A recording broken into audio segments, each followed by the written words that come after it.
Second bulletin की शुरुआत करते हैं सबसे बड़ी खबर के साथ जो अमेरिकी फेड की तरफ से आई है। यूएस फेड ने ब्याज दरों में 1/4% बढ़ोतरी का फैसला लिया है।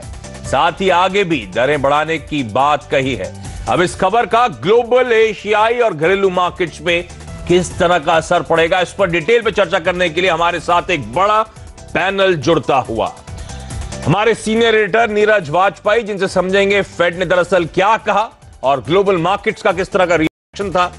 डीबीएस बैंक की इकोनॉमिस्ट राधिका राव, जिनसे समझेंगे इकोनॉमिस्ट क्या एंटिसिपेट कर रहे थे और आगे कितना हॉकिश अब फेड साउंड कर रहा है। भारतीय बाजारों, डोमेस्टिक मार्केट्स में किस तरह का रिएक्शन एंटिसिपेटेड है, एक्सपेक्टेड है, इस पे सीएनबीसी आवाज के मार्केट एडिटर अनिल सिंह भी, और साथ ही साथ निफ्टी में क्या स्ट्रैटेजी हो, जो मोमेंटम ऑफ लेट पकड़ा है, क्या वो जस का तस बरकरार रहेगा। एंजल ब्रोकिंग के समीत चौहान से इस पे बातचीत करेंगे, लेकिन पहले चलते हैं मेरे सहयोगी नीरज वाजपेयी के पास। नीरज, 1/4% फेड ने दरें बढ़ा दी हैं, क्या डिटेल्स हैं, क्या बदला है पिछली कमेंट्री से, और इस स्टेटमेंट में जो पिछली बार स्टेटमेंट और कमेंट्री थी, इस बार की जो स्टेटमेंट और कमेंट्री थी, कितना हॉकिश फेड साउंड कर रहा है। देखिए, फेड से जो उम्मीद थी कि एक हाइक होगी और 2017 में और कितनी हाइक हो सकती है, ये बाजार सुनना चाहता था, और उसको ये उम्मीद थी कि एक हाइक अभी होगी और 2 इस साल के अंत तक और हो जाएंगी, 2017 में कुल 3 हाइक। इसीलिए बाजार में एक रौनक देखने को मिली है। तो जो उम्मीद लगा के बैठे थे वो हुआ। दूसरा, वो सुनना चाहते थे जीडीपी और इन्फ्लेशन के बारे में। तो इन्फ्लेशन के बारे में फेड का ये अनुमान है कि अगले 1 से 2 साल के अंदर ये 2% को पार कर सकती है, और जीडीपी इस साल तो बहुत बदलाव नहीं होगा, लेकिन 2018 में उसका जो टारगेट है वो ऊपर जा सकता है, यानी वहाँ बढ़ेगी। इसका बेसिस क्या है कि जो इकोनॉमी में रिवाइवल है वो अच्छा दिख रहा है, उनको जॉब क्रिएशन बेहतर दिख रहे हैं। कई लोग तो ये कह रहे हैं, अब एक्सपर्ट, की बहुत ज़्यादा फिस्कल स्टिमुलस देने की ज़रूरत नहीं है, क्योंकि जॉब मार्केट अच्छी ग्रोथ से चल रहा है और इन्फ्लेशन भी अपने टारगेट की तरफ बढ़ रहा है।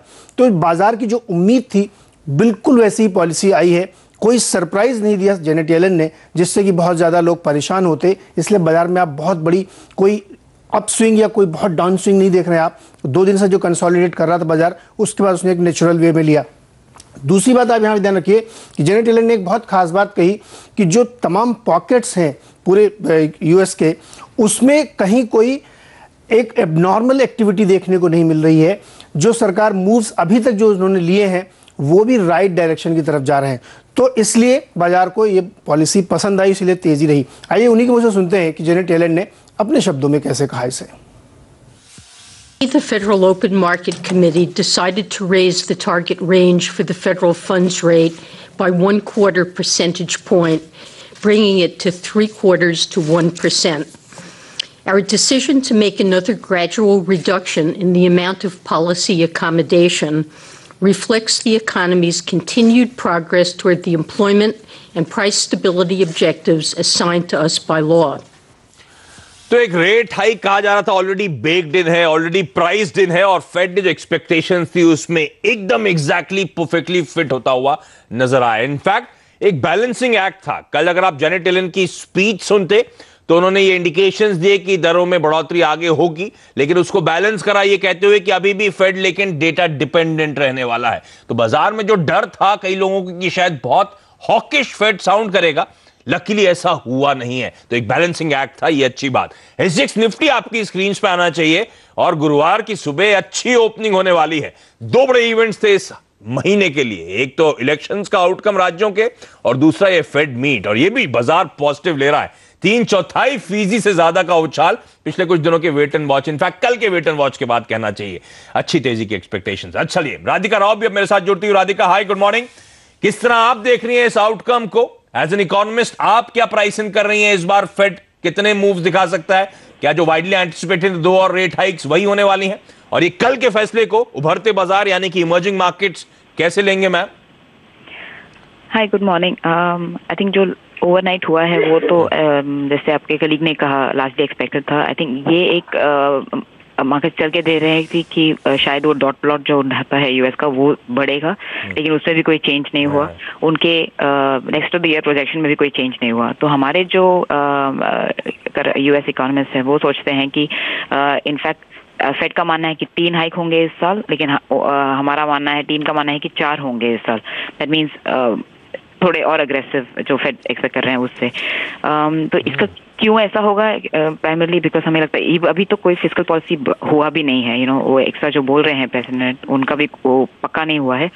इवन विदाउट दैट मोमेंटम काफी स्ट्रांग है। अब देखें होम प्रॉपर्टी का डेटा, इन्फ्लेशन का डेटा, एम्प्लॉयमेंट मार्केट का, सब में यही दिख रहा है कि काफी मोमेंटम है और इसकी वजह से हमें लगता है वो और 3 बार बढ़ा सकते हैं इस साल। अगर आप पिछले उनके साइकिल्स देखें उसमें वो एक साल में 8 बार बढ़ाते थे। इस बार हम यही कह रहे हैं कि एक साल में 4 बार बढ़ाएंगे, मतलब आधे पेस पे, लेकिन स्लो एंड ग्रेजुअल, और इस साल एज वेल एज अगले साल भी कंटिन्यू करें। तो आई थिंक ओवरनाइट कुछ ज़्यादा सरप्राइजेस नहीं थे, इसलिए मार्केट आई थिंक ब्रॉडली काम है या थोड़ा करेक्ट हुआ है। इंडियन मार्केट और बाकी एम मार्केट्स के लिए यही बन के चलता रहेगा कि वो 2-3 चीज देखेंगे, एक तो इक्विटी मार्केट कैसे चल रहा है और दूसरा डॉलर कैसे है। तो इक्विटी मार्केट स्ट्रांग थे और डॉलर नीचे आया, मतलब दोनों ईएम मार्केट्स के लिए पॉजिटिव ही हैं। हाँ बिल्कुल। डॉलर इंडेक्स कल जब भारतीय बाजार बंद हो रहा था तो 101.63 पे था। इस समय 100.53 के लेवल्स आपकी स्क्रीन पर डॉलर इंडेक्स ठंडा पड़ा है, ये एक पॉजिटिव है। जहां तक एक्सपेक्टेशंस की बात है, जो राधिका कह रही थी, बाजार मान रहा था 1 जून में और 1 दिसंबर में रेट हाइक आएगा, लेकिन राधिका कह रही है शायद 3 हाइक्स और देखने को मिल सकती हैं, 2 नहीं। तो ये एक दिक्कत की बात जरूर हो सकती है। और जहां तक डॉट प्लॉट की बात करी है, ध्यान रखिए फेड के जो तमाम मेंबर्स हैं उनके ग्राफ में एक्सपेक्टेशंस प्लॉट करी जाती हैं, आगे किस हद तक वो रेट हाइक्स एक्सपेक्ट कर रहे हैं। पिछली पॉलिसी से इस पॉलिसी में अच्छी बात यह है कि उसमें ज्यादा बदलाव नहीं हुआ है, तो ये एक पॉजिटिव हो सकता है। लेकिन नीरज, कल ग्लोबल मार्केट ने बड़ा अच्छा रिएक्शन, मैं तो खैर अमेरिकन मार्केट्स की बात कर रहा हूं, डाउ ट्रिपल डिजिट के आसपास का उछाल, एक रिलीफ रैली। जी हाँ, इसके लिए एक और पॉजिटिव था कि जो क्रूड ऑयल था उसमें भी एक नरमी देखी गई। उसकी वजह थी कि जो अमेरिका का भंडार था वो पीक आउट हो गया है, वो नीचे आया है, तो उसकी वजह से वहाँ पे एक जो संकेत मिल रहा है कि वो अब यहाँ पे थोड़ी सी सस्टेन बेसिस पे आपको ट्रेंड दिखा सकता है। लेकिन अमेरिकी बाजार, जैसा कि हम लोग चर्चा ही कर रहे हैं कि तेज़ी इस वजह से बनी कि जो एक्सपेक्टेशंस थी बिल्कुल वैसा ही है, कोई डर नहीं हुआ। जैसा राधिका आशंका जता रही कि 4 हो सकती हैं, फेड ने फिलहाल संकेत नहीं दिए, वो एक मजबूती थी। हाँ, एक रिस्क ये हो सकता है जो ट्रंप बार बार कह रहे हैं कि हम फिस्कल स्टिमुलस देंगे, अगर वो देंगे तो बहुत ज़्यादा लिक्विडिटी सिस्टम में आएगी, फिर इन्फ्लेशन तेजी से भागेगा। तो जो चौथी हाइक की बात राधिका कर रही वो शायद हो सकती है। लेकिन भारतीय बाजारों के लिए संकेत आज के अच्छे हैं। डॉलर इंडेक्स काफ़ी कमज़ोर हुआ है, गोल्ड में तेजी आई है, तो ये मजबूती के संकेत भारतीय बाजारों के लिए आज हो सकते हैं। अच्छे इलेक्शन आउटकम के बाद एक पॉज कल हमने ट्रेडिंग सेशन में आता हुआ देखा था। कल एकदम फ्लैट क्लोजिंग हुई थी, वो इसी नर्वसनेस के साथ, क्योंकि कल देर रात वो फेड मीट का आउटकम आने वाला था। लेकिन आज देखिए एसजीएक्स निफ्टी जो उछाल दिखा रहा है और एफआईआईज की लगातार खरीदारी, जो फ्लोज आ रहे हैं उसी के चलते रुपया भी मजबूत हो रहा है। एफआईआईज ने कल फिर से 1100 साढ़े 1100 करोड़ रुपए के आसपास की बाइंग करी है। लेकिन आज का मार्केट कैसा रहने वाला है? सीएनबीसी आवाज के मार्केट से डेटा अनिल सिंह भी अब मेरे साथ जुड़ते हुए। अनिल जी, 50 बेसिस पॉइंट्स की हाइक होती तो धक्का लगता, और मेरे ख्याल से कोई रेट हाइक नहीं होती तो भी बाजार थोड़ा सा नर्वस हो जाता अमेरिकी अर्थव्यवस्था को लेकर। तो मेरे ख्याल से ये बेस्ट पॉसिबल आउटकम आया है सर। भारतीय बाजार कैसे रिएक्ट करेंगे? एग्जैक्टली आशीष, जो बाजार सुनना देखना चाहता था वही हुआ है अमेरिकी फेड की तरफ से, और ऐसे में कहीं कोई पॉजिटिव या नेगेटिव सरप्राइज या शॉक नहीं है। और यही बाजार के लिए सबसे बढ़िया कि पॉलिसी स्टेबल दिखे और बाजार की उम्मीदों के मुताबिक चले, और 1 हाइक और उसके बाद इस साल बाकी बचे हुए समय में 2 हाइक, यही बाजार सुनना चाहता था। तो ऐसे में सबसे बढ़िया बात जो अमेरिका में होती दिख रही वो ये कि इस डिसीजन के बाद अमेरिकी बाजार मजबूत है और डॉलर इंडेक्स फिर से 100 की तरफ बढ़ता हुआ नजर आ रहा है, जो कि भारतीय बाजारों के लिए इससे बढ़िया कोई बात हो नहीं सकती।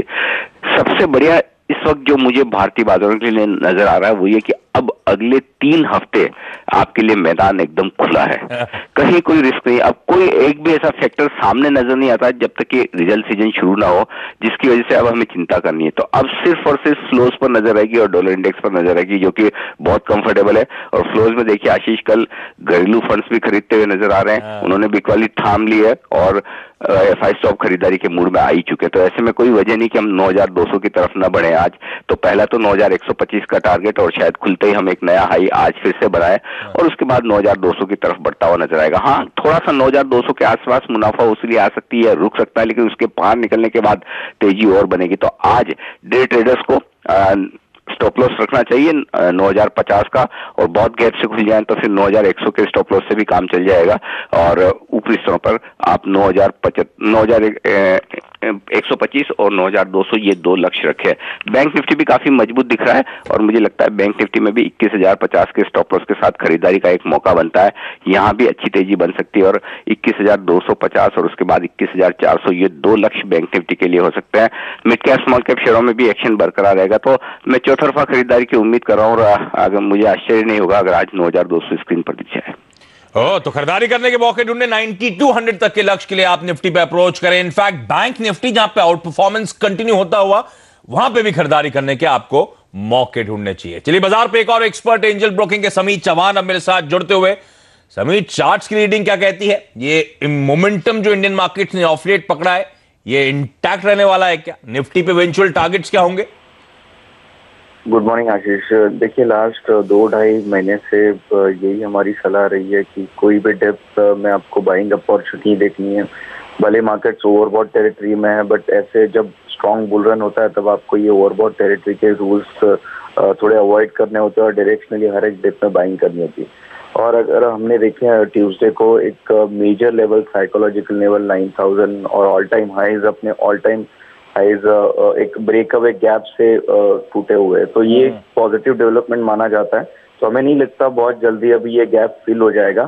तो अभी 9,8950 का काफी स्ट्रॉन्ग सपोर्ट बन गया है। इनफैक्ट अगर जो पैटर्न डेवलप हुए हैं बड़े चार्ट पे उनका थ्योरेटिकल टारगेट तो 5 डिजिट के प्लस भी होता है, बट एटलीस्ट नियर टर्म में हम एक्सपेक्ट कर रहे हैं निफ्टी को ये मोमेंटम और कंटिन्यू रहेगा और टारगेट्स थोड़े हमने बड़े ही रखे हैं। डायरेक्शनल टारगेट्स रखने चाहिए, अराउंड 9400 9500 के भी टारगेट देख सकते हैं हम।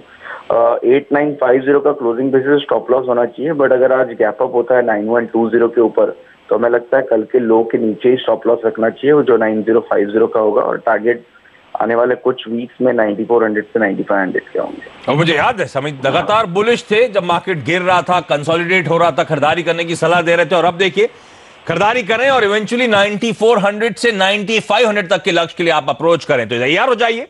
दोनों एक्सपर्ट्स मानते हैं निफ्टी में खरीदारी करने के मौके। तो एक और अच्छा सेशन आज हमारे सामने नजर आता है। समित, क्विकली आज के लिए स्टॉक स्पेसिफिक आइडियाज कौन से हैं? जी हाँ, पीएनबी होगा। कल हमने एक पीएसयू बैंकिंग में अच्छा खासा पॉजिटिव ट्रैक्शन देखा था काफी टाइम के बाद, तो पीएनबी में बाइंग की सलाह होगी for target of 155, stop loss 142.5। और सेकंड बाय सीमेंस में होगा जिसने ट्यूसडे को एक क्लियर ब्रेकआउट दिखा था। कल थोड़ा कंसोलिडेशन देखा है बट 1290 के टारगेट के लिए उसमें खरीदारी की जा सकती है। 1222 का स्टॉप लॉस होगा। ओके, तो निफ्टी में खरीदारी अनिल आज के लिए कह रहे हैं 9200 के टारगेट, समीत अगले कुछ वीक्स के लिए कह रहे हैं 9400 से 9500 तक के लक्ष्य के लिए अप्रोच करें। जो स्टॉक कॉल्स आई हैं पंजाब नेशनल बैंक और सीमेंस, दोनों में खरीदारी करने के मौके। राधिका, अनिल, समीत, आप तीनों का बहुत बहुत धन्यवाद। नीरज, आप मेरे साथ बने रहें, आपसे आगे स्टॉक से न्यूज लूंगा, लेकिन कुछ और एक्सपर्ट्स के कॉल्स आपकी स्क्रीन पर आएंगे। बोनांजा पोर्टफोलियो की आज की टॉप रिकमेंडेशन है एक्साइड इंडस्ट्री, खरीदें 217 का स्टॉप, 225 से 227 के टारगेट्स के लिए। जेकेडी व्यू पॉइंट के जेके दोषी का मानना है टाटा स्टील बेचने के मौके ढूंढने चाहिए। 487 के स्टॉप के साथ 460 के लक्ष्य के लिए आज ही नहीं अगले 2 से 3 दिनों में शायद ये आपको लक्ष्य या टारगेट स्क्रीन पर नजर आएंगे। इक्विटी रश की आज की टॉप स्ट्रैटेजी या फिर टॉप बाय है आईआरबी इंफ्रा, 240 का स्टॉप, 253 के टारगेट्स के लिए। लेकिन चलिए आज कौन से टॉप 5 शेयर्स रहेंगे फोकस में खबरों की वजह से? नीरज मेरे साथ बने हुए। नीरज बताएं। देखिए, पहला स्टॉक तो होगा इंडियन ऑयल कॉर्पोरेशन और कल कैबिनेट की बैठक में इनका एक जेवी था लुब्रिजॉल इंडिया के साथ, उसमें 24% हिस्सेदारी बेचने की इनको मंजूरी दे दी गई। तो ये स्टॉक आज रडार पे आप करना चाहिए, हरकत हो सकती है। ओएनजीसी के लिए एक अच्छी खबर है, जो सीबीएम होता है कोल बेड मीथेन गैस, उसके लिए जो प्राइसिंग है उसकी आज़ादी इन कंपनियों को दी गई है। तो ओएनजीसी और आरएल जैसे स्टॉक्स को यहाँ पे तेजी देखने को मिल सकती है, फायदा यहाँ पे हो सकता है। तीसरा स्टॉक HCL टेक्नोलॉजीज होगा, यहाँ पे भी बाईबैक की खबर आई है और 20 मार्च को बोर्ड बैठक होगी जिसमें ये तय किया जाएगा। चौथा स्टॉक होगा भारती इंफ्राटेल और इस पर रडार रखिए क्योंकि भारती एयरटेल जो इसकी प्रमोटर कंपनी है वो इसमें 40 करोड़ के आसपास शेयर बेचेगी। हालांकि कंपनी ने कहा है कि वो मैनेजमेंट कंट्रोल नहीं छोड़ेंगे, लेकिन ये एक बड़ा चंक है जो बेचने जा रहे हैं। तो ये स्टॉक इवन भारतीय एयरटेल भी आज आपके रडार पर नीचे यहाँ पे अपसाइड देखने को मिल सकती है। महिंद्रा लाइफ स्पेसेस में नजर रखिए, ये स्टॉक भी एक रियल एस्टेट से जुड़ा हुआ है और इसमें राइट्स इशू को लेकर के एक बोर्ड बैठक होने वाली है सोमवार को, जिसपे ये चर्चा होगी कि रेशियो क्या होगा, प्राइसिंग क्या होगी। तो ये स्टॉक भी आज आपके रडार पे होना चाहिए। ओके, तो ये तमाम वो स्टॉक्स हैं, तमाम वो सेक्टर्स हैं जो खबर की वजह से आज स्क्रीन पर एक्शन दिखाएंगे। इन पे आप नजरें बनाकर रखें। जितनी खबर नीरज ने हाईलाइट करी, आपकी स्क्रीन पे थम्स अप आता हो, यानी कि सब पॉजिटिव खबरें उन स्टॉक्स के लिहाज से। छोटे से ब्रेक के बाद कमोडिटी और करेंसी मार्केट्स में आज की टॉप स्ट्रैटेजी।